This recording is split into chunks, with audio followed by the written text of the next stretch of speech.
Bonjour, bienvenue dans cette nouvelle vidéo, je vous salue.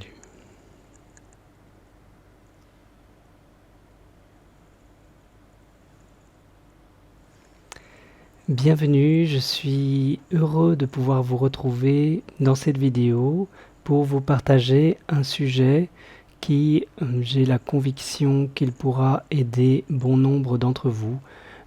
Trouver une résonance plus ou moins profonde en vous.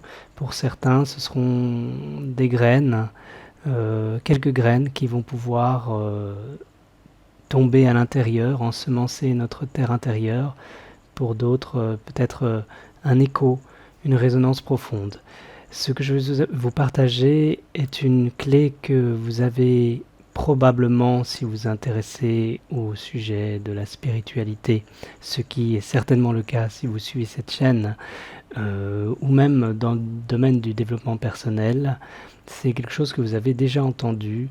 Il s'agit du principe, et même pourrait-on dire du pouvoir de l'acceptation.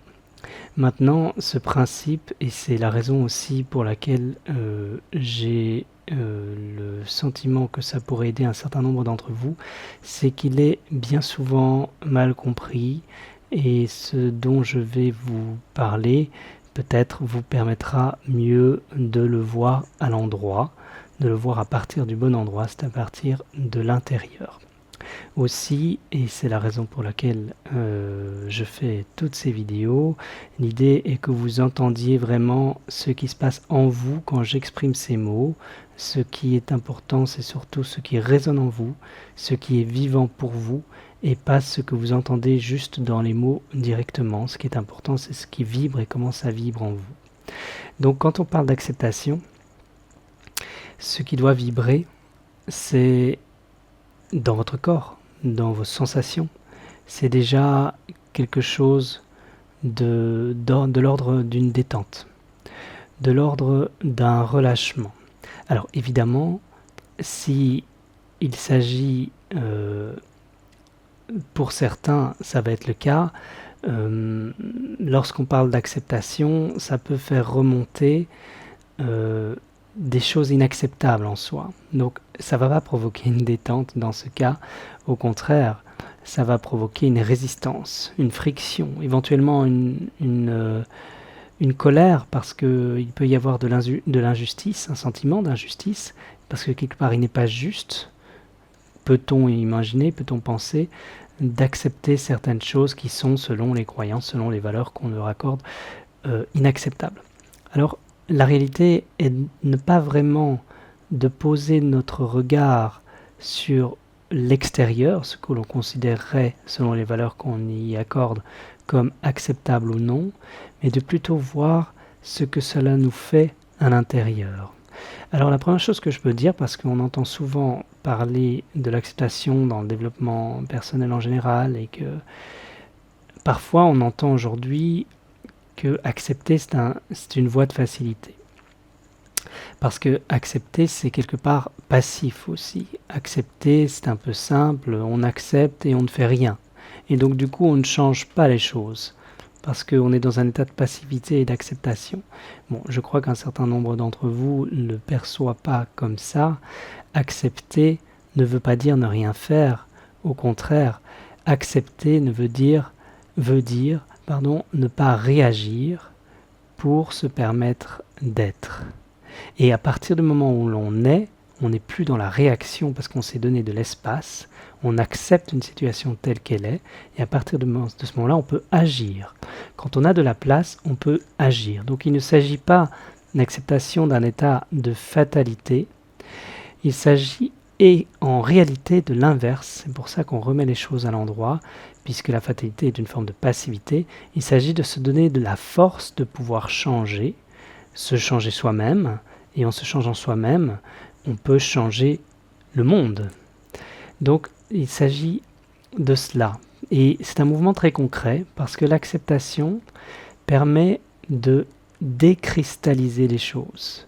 Ça permet de libérer des blocages en soi. Or, lorsque c'est cristallisé, crispé, contracté, eh bien, on est prisonnier de tout cela, et ça contraint notre action, et éventuellement notre volonté de changer les choses. Donc on voit bien que ne pas accepter nous contraint dans la volonté, dans la volonté, une volonté saine, dans le mouvement naturel d'évolution de la vie qui fait que les choses changent en permanence. La vie est impermanence. Et donc, on peut changer ce qu'il est possible de changer dans l'instant, ce dont nous avons la capacité, ce sur quoi nous avons une capacité de changement, et ce qui ne peut pas, nous pouvons l'accepter.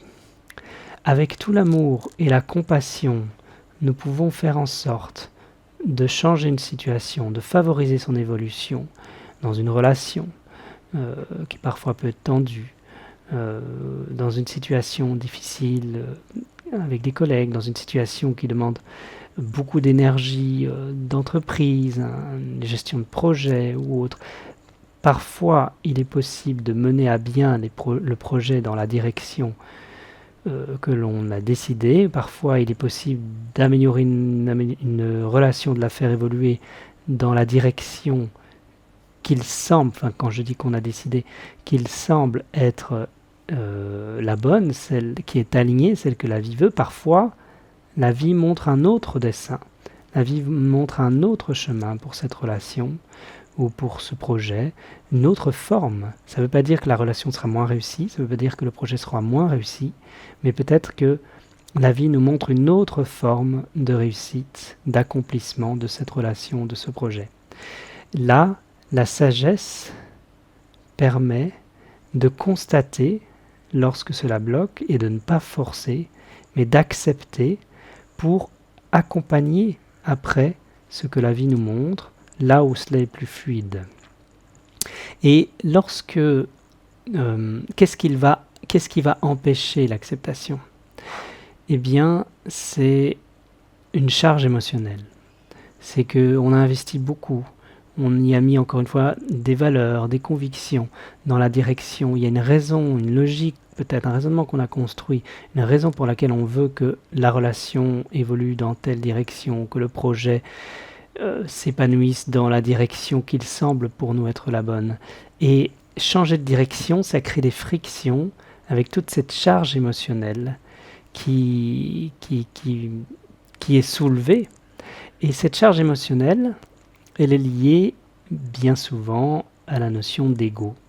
Cette charge émotionnelle, elle est liée à la façon dont on s'imagine, la façon dont on existe dans cette relation, dans cette vision de cette relation, dans la vision de ce projet et de la réussite de ce projet ou de l'épanouissement de cette relation. Dans la forme qu'on a mise d'épanouissement de cette relation, dans la forme qu'on a mise de succès de ce projet, existe notre propre idée d'épanouissement ou de réussite, notre propre façon d'exister au travers de cela. Et donc c'est notre identité qui est remise en question quelque part si nous devions accepter que la vie peut-être en a décidé autrement, comme si la vie était séparée de nous-mêmes et qu'elle se confrontait à nous-mêmes. Alors on voit que c'est une histoire qui est tout à fait intérieure. Il ne s'agit pas de ce que c'est juste ou c'est pas juste, parce qu'après la vie va nous l'exprimer de façon très concrète, parfois au travers des personnes, au travers de situations qu'on pourra juger comme étant injustes. On pourra toujours donner des bonnes raisons au fait de continuer dans une direction qui pourtant semble ne pas être celle que la vie nous montre. Et à un moment donné, ça c'est la vie, on peut accompagner avec amour ou résister. Si l'on accompagne avec amour, le mouvement est plus doux, et le mouvement de lâcher prise qui est lié à l'acceptation se fait plus facilement.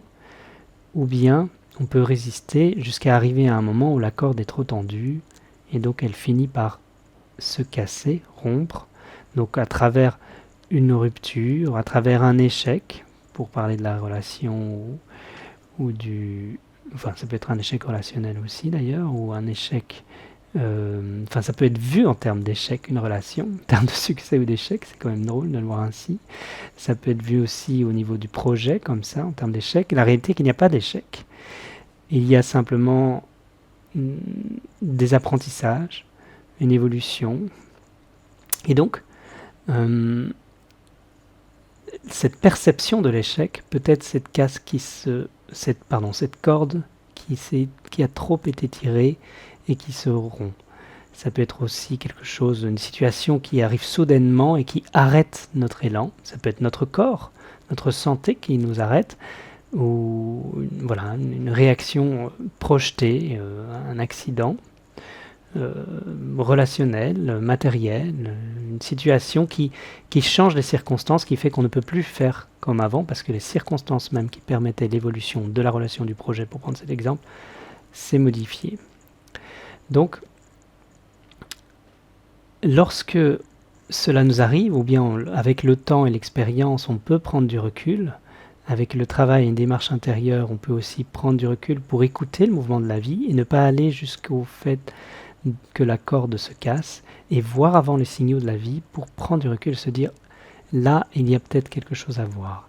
Et ce qu'il y a à voir, l'extérieur n'est qu'un miroir, ça catalyse ce que l'on peut voir en fait à l'intérieur. Ce qu'il y a à voir, c'est qu'est-ce qui me fait vouloir, il y a donc une volonté, absolument aller dans cette direction qui n'est pas forcément celle que la vie me montre. Ce n'est pas une erreur. Cette volonté qui nous fait aller dans une direction précise, c'est quelque chose que nous sommes venus apprendre. Il y a une raison pour laquelle nous avons certains besoins, certains désirs, certaines volontés d'aller dans telle ou telle direction, certaines valeurs qui résonnent plus profondément en nous que d'autres. Sur certains, ça peut être la justice et l'injustice qui résonnent profondément. Pour d'autres, ce sera autre chose. Tout ça, nous sommes venus la vie est comme une école, elle nous apprend à révéler ce qu'il y a derrière ces sentiments que l'on ressent à l'intérieur. Et notre ego se construit au travers ces ensembles de valeurs et de sentiments. Ces valeurs peuvent être nobles, mais elles sont utilisées d'une façon qui ne peuvent nous rendre heureux si on existe et on dépend d'elles. Vous voyez, ce qui est le cas, comme j'ai expliqué dans l'exemple d'exister et de s'identifier à travers l'épanouissement d'une relation ou de la réussite d'un projet.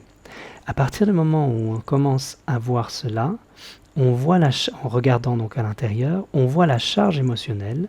Nous commençons à voir qu'en fait, la vie nous montre que la situation devient beaucoup plus désalignée, pour parler encore, rester cet exemple de réussite, d'épanouissement d'une relation, de réussite d'un projet qui ne semble pas manifestement aller dans une direction qui est fluide pour soi, ou d'une relation qui ne semble pas manifestement aller dans une direction qui est vraiment l'épanouissement, même si notre tête a des idées de ce que serait une relation épanouie, la vie semble nous montrer que ce n'a pas l'air d'être l'épanouissement dans cet exemple. À un moment donné, la distance, le décalage entre le vécu et ce que la vie nous montre, le vécu, et notre idée sur cela, et donc notre ego qui veut exister déconnecté de la réalité, est trop grand, et cette charge émotionnelle, le décalage à l'intérieur se trouve entre cette charge émotionnelle, cette volonté que ce soit d'une façon, et cette idée, parce qu'on commence à le pressentir. Donc c'est plus qu'une idée, c'est une sensation de ce que ça serait si on lâche cela pour juste laisser la vie faire. Évidemment, en lâchant, on va tomber dans une zone d'inconfort. Inconfort notamment pourquoi ? Parce que qu'est-ce qu'on va y perdre ? Notre ego. On va y perdre tout ce qu'on a construit, ces idées, juste ces idées. On va y perdre le fait d'avoir raison. On va devoir être dans un état d'incapacité, dans un état d'acceptation d'incapacité, où nous ne sommes pas arrivés, dans un état donc qui devient plus nu. Mais tout ça, c'est juste une interprétation de l'ego. Et donc ça résiste, parce que la réalité n'est pas encore une fois, qu'on réussit ou qu'on échoue. Nous sommes dans un mouvement de vie la vie est un mouvement, oui, qui vient progressivement prendre la place, et cette vie n'est que paix. Et en rentrant à l'intérieur, eh bien, ce qu'on pressent, au-delà de cet inconfort, eh bien, c'est de la paix. Et donc, à un moment donné, par exemple dans une relation, un sentiment d'injustice qui peut nous tenir dans la relation plutôt que de lâcher prise et revenir au présent, revenir à soi, continuer à marcher, continuer à avancer. Pour le projet, pareil, tout ce qu'on s'est dit, les regrets, tout ce qui ne pourra pas fonctionner et on voulait qu'il fonctionne de cette façon, ne nous permet pas de voir d'autres portes ensuite. Et toutes ces émotions, cette charge émotionnelle, eh bien en la lâchant, en acceptant les choses telles qu'elles sont, on ouvre grand et on lâche en fait à l'intérieur. En découle le fait d'un changement à l'extérieur, mais on lâche à l'intérieur ces émotions qui nous crispent, qui nous stressent, qui finissent par nous aveugler dans ces croyances qui ne correspondent plus à la réalité et qui nous apportent une grande paix, la paix intérieure. Et quand on commence ce mouvement, eh bien on commence à lâcher de plus en plus. On commence à être dans ce mouvement de nudité, où il ne s'agit plus d'avoir raison absolument, ni d'avoir tort. Il s'agit d'être là, dans un état d'ouverture, dans un état d'accueil. Donc c'est pas du tout un état de passivité, c'est un état d'ouverture à la vie. On ne fuit pas, on regarde droit, et ce n'est pas un état de vulnérabilité, la nudité. On permet la force, car dans l'innocence, qu'est cet état d'ouverture, d'accueil, sans protection, il y a toute la force d'être, et cette force est sans condition. Nous ne sommes plus dépendants des circonstances, la réussite d'un projet, l'épanouissement d'une relation. C'est très fragile d'être dépendant de ce genre de circonstances, alors qu'on ne sait pas comment la vie évolue. La réalité est que la vie est impermanence. La réalité est que ce qui est et demeure, et nous sommes cela. Mais cela n'est pas une forme particulière. Cela est soi, à la source de tous les mouvements, à la source de toutes les formes. Et donc cet état d'acceptation profonde, c'est un état qui permet de descendre de plus en plus profondément en soi et d'embrasser toutes les couches de résistance qui constituent notre ego. Et ces couches de résistance, ce sont des couches qui résistent, qui sont encore dans la survie, qui ont de bonnes raisons et qu'on peut accueillir avec bienveillance, avec compassion. Il ne s'agit pas de juger cela. Si ça résiste un peu, c'est normal. Et il y a une clé, qui est très puissante, c'est le pardon. Par moments, ce mouvement pardon s'est donné par-dessus. Par moments, eh bien, par exemple, je parlais de ce sentiment d'injustice. Eh bien, à un moment donné, il s'agit juste de laver tout ça pour revenir en soi. Il ne s'agit pas de savoir si on peut ou on ne peut pas. C'est pas un jugement de valeur, vous voyez. C'est pas une question de est-ce que c'est pardonnable ou pas, est-ce que c'est acceptable ou pas. Ça, c'est l'extérieur. C'est une question de soi. Est-ce que nous voulons rester dans ces cristallisations ou est-ce que nous voulons continuer à vivre? Est-ce que nous voulons ouvrir grand les bras et laisser la vie pleine, respirer et circuler? N'est-ce pas ça, la vérité de la vie? Alors pour ça, eh bien, il est nécessaire de laisser de côté tout ce qui nous contraint. Et pardonner, c'est donner par-dessus. Donc, se donner. Pas évidemment d'un point de vue égoïste, égocentré. J'en ai déjà parlé dans d'autres vidéos de l'amour de soi. Il ne s'agit pas d'une vision égocentrée, mais au contraire d'un état d'accueil où on se donne la place pour être, et ainsi, pour être, nous sommes aussi pour les autres. Donc cet état est très puissant, et cet état, eh bien, il permet d'ouvrir grand la porte sur l'être, sur l'être-té. Le pardon est un mouvement d'alchimie. Et ce mouvement d'alchimie fait que donner par-dessus, c'est se donner la vie là où il semble moins en avoir ou ne plus en avoir. C'est un mouvement de naissance. C'est un mouvement de naissance qui donc vient après le deuil de quelque chose. Le pardon, c'est faire le deuil de quelque chose, c'est laisser aller. Et donc c'est très profond. Et il y a différents niveaux. Donc cela, vous pouvez vous le dire à vous-même. Vous pouvez... Donc évidemment, ne voyez pas ça d'un point de vue moral. Ne voyez pas ça d'un point de vue que vous avez des choses à pardonner, qu'il faut absolument vous pardonner, etc. etc. Voyez-le d'un point de vue d'alchimie, de guérison et de transformation. Ce sont des mouvements extrêmement puissants. Vous pouvez tout pardonner en vous. Et c'est un mouvement cellulaire extrêmement puissant.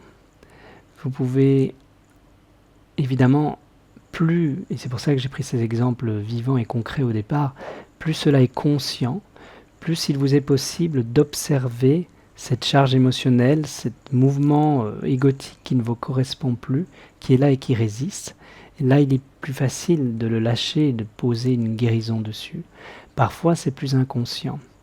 Plus vous êtes dans une démarche par exemple au travers de ce qui vous est proposé sur cette chaîne, démarche d'ouverture intérieure, démarche de culture de l'instant présent, progressivement vos corps s'ouvrent, parce que vous avez plusieurs corps, vos corps physiques, vous avez des corps subtils, vos centres énergétiques s'ouvrent, vous ouvrez votre cœur, vous ouvrez votre esprit, et donc vous devenez de plus en plus conscient. Plus vous devenez conscient, plus les espaces qui étaient autrefois inconscients remontent à la conscience, et certains aspects en vous qui étaient autrefois inconscients peuvent maintenant être libérés. Et parfois, il vous suffit de vous demander, ou de demander, c'est comme vous voulez, au final ça revient même, de demander à l'être profond, ou de demander à l'univers, ou à la vie, ou au Père, de pardonner ce qui résiste, ce qui a à pardonner à l'intérieur. Et de s'octroyer cet espace et cet amour, s'octroyer cette vie, s'octroyer le droit d'être, que les choses qui cristallisent ne nous empêchent pas le fait d'être. Et donc c'est une vraie alchimie, il y a beaucoup de beauté, et ce mouvement permet, il y a différents degrés de deuil, et on pourrait faire au moins toute une vidéo là-dessus, parce que sans souhaiter que ce soit perçu comme quelque chose de lugubre. En fait, le principe même de la mort est un principe initiatique. Et ce principe est archétypal et existe en soi. Et dès qu'on parle du pardon, il y a le miracle de la libération, de la naissance qui existe avec ça. C'est de l'alchimie, donc miracle, donc transformation. Hein. Et il y a une transformation réelle de la souffrance, de la cristallisation en la lumière, en ce que nous sommes, en l'ouverture. Et donc cette acceptation intérieure, à des degrés de plus en plus profond, eh bien, vous place en paix.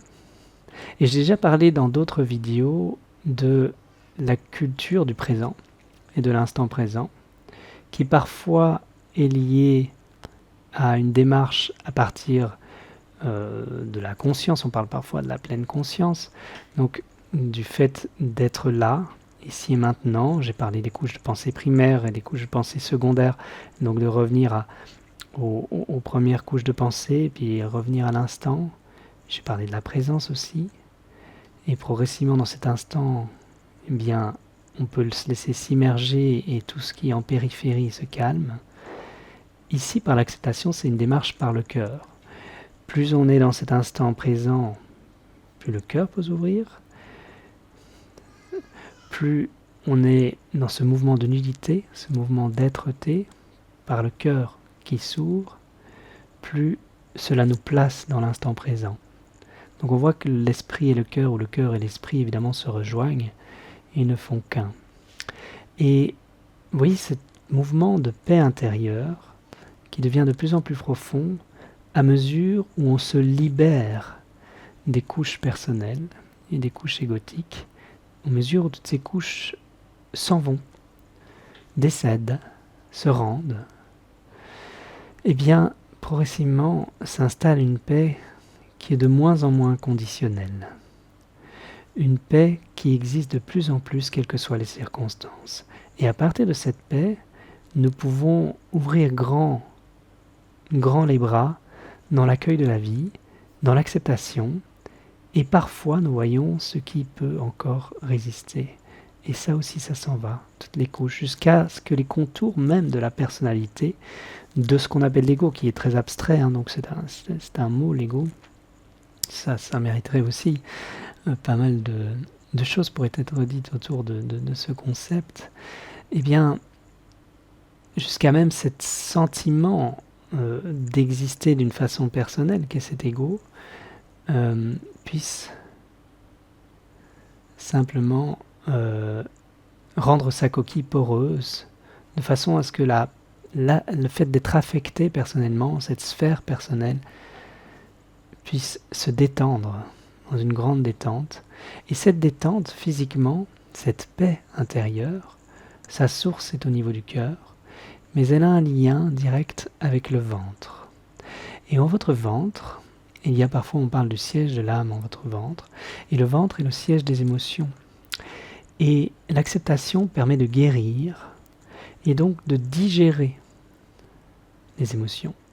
Ainsi, si vous ne faites un travail que par l'esprit sans le cœur, ou que par le cœur sans l'esprit, c'est incomplet.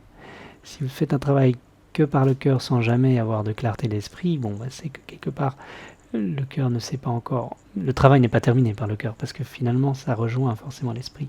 À l'inverse, si vous faites un travail par exemple de méditation, on va dire, sans passer par le cœur, vous méditez par-dessus peut-être des émotions plus ou moins inconscientes qui n'auraient pas été digérées. À ce moment-là, il y a une fuite. Et ça permet la profondeur. Cette acceptation permet de pénétrer la surface, même si à la surface c'est calme, est-ce que ça boue à l'intérieur? La profondeur permet de tout embrasser, de descendre au fond, et ça descend jusque dans votre ventre. Et votre ventre est apaisé. Et maintenant, on le voit au niveau de la science, il y a toute la microbiote, il y a toute la chimie, mais il y a aussi le nerf vague qui rejoint votre cerveau. Donc il y a un lien direct physiquement entre ventre et cerveau. Vous savez, on peut dire que le ventre c'est le passé, le cœur c'est le présent, et au-dessus l'intuition c'est les connexions au futur, au potentiel, et tout est rejoint ici.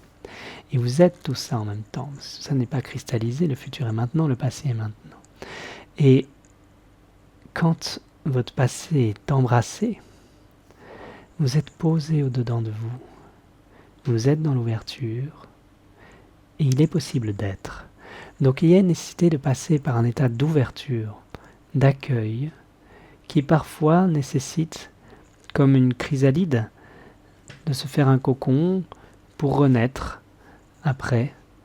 Et cette acceptation, avec le pardon, permet après cette ouverture simple au présent et ce grand oui à la vie qu'on se donne. Donc vous voyez que c'est une clé qui parfois est exprimée dans des courants ou des thèmes de développement personnel avec nécessité, avec justesse, qui peut être parfois comprise de façon partielle aussi, et qui en fait est très large, parce que non seulement ça peut vous aider d'un point de vue émotionnel, d'une libération émotionnelle, sur un point de vue psychologique, mais ça peut vous aider aussi à un niveau jusqu'à une réalisation de ce que vous êtes vraiment, puisqu'il s'agit d'un niveau qui peut finir par libérer toute vue personnelle pour découvrir ce que vous êtes, qui est inconditionnel et impersonnel, la nature de la réalité, votre nature véritable, amour par nature, qui peut donc tout pardonner. Et ce pardon, c'est une ouverture sur l'amour que vous êtes, d'où découle et peut découler la compassion, qui est un état naturel d'interdépendance, puisque ce que vous êtes est un état d'interdépendance, d'interconnexion. Donc c'est beau, c'est profond, c'est concret, parce que vous pouvez le mettre en application et le sentir. C'est une grande détente qui s'approfondit et au sein de laquelle vous pouvez reposer. Merci pour votre écoute, pour vos démarches. Je souhaite que ça puisse vous aider, cette vidéo, ce partage. Si vous avez des questions, n'hésitez pas à me les poser. Je pourrais éventuellement faire une vidéo pour répondre à vos questions. Ce serait avec joie. J'essaye de faire des vidéos qui peuvent vous apporter directement. Donc c'est à vous aussi de me dire ce que vous souhaitez avoir. Et n'hésitez pas à me faire des commentaires, des retours. Et puis pour diffuser plus de lumière, puisque la chaîne fonctionne comme ça sur YouTube, vous pouvez vous abonner et appuyer sur la cloche pour recevoir les prochaines vidéos, être averti quand elles seront postées. À très bientôt. Merci.